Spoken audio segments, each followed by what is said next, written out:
गांव शांत था, सुकून भरा था। नीले आसमान में पंछी चहचहा रहे थे, बच्चे खेतों में खेल रहे थे, लेकिन गांव पर हमेशा एक साया पड़ा रहता था। यह साया गांव के किनारे पर लगे पुराने बरगद के पेड़ का था। बरगद बहुत पुराना था, उसकी शाखाएं टेढ़ी मेढ़ी और पुरानी हड्डियों जैसी थीं।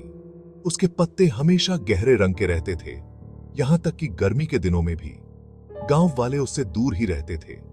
वे कहते थे कि इस पुराने बरगद में रहस्य छुपे हैं। काले अंधेरे राज।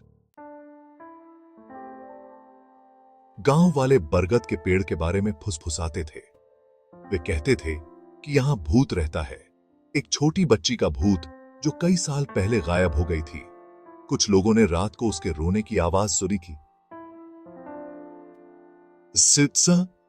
सुनी थी, एक दर्द भरी आवाज जो हवा में तैरती रहती थी। और कुछ लोगों ने तो उसे देखा भी था। पेड़ों के बीच एक सफेद परछाई। सैम अलग था। सैम एक बहादुर लड़का था, घुंघराले बालों वाला और आंखों में जिज्ञासा की चमक थी। वह उस पुराने बरगद से नहीं डरता था, उसे बस जानना था। एक शाम सैम ने उस बरगद के पेड़ के पास जाने का फैसला किया। सूरज डूब रहा था जब सैम बरगद के पेड़ के पास पहुंचा। परछाइयां लंबी और गहरी हो गई थीं। सैम डरा नहीं। वह पेड़ के पास गया और उसकी खुरदरी छाल को छुआ। उसने इधर उधर देखा। वहां पेड़ के खोखले में उसने कुछ चमकता हुआ देखा। उसने हाथ डाला और उसे बाहर निकाला। यह एक लॉकेट था, चांदी का और दिल के आकार का।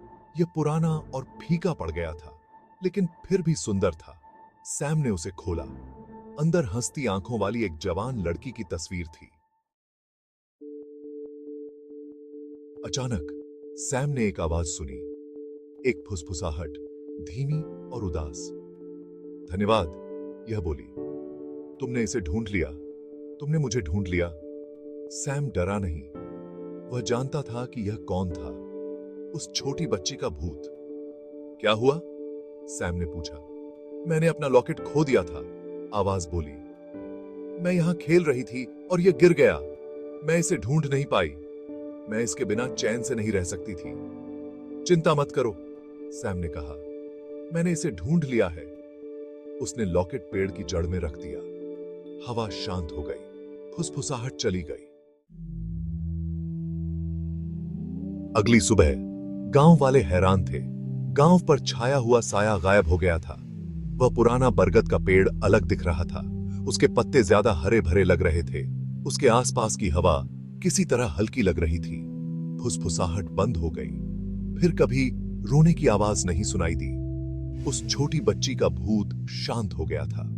और वह पुराना बरगद का पेड़ अब डर की जगह नहीं रहा, बल्कि एक ऐसी जगह बन गया जहां गांव वाले याद करने, उम्मीद करने और शांति पाने के लिए आते थे। तीसरी बात,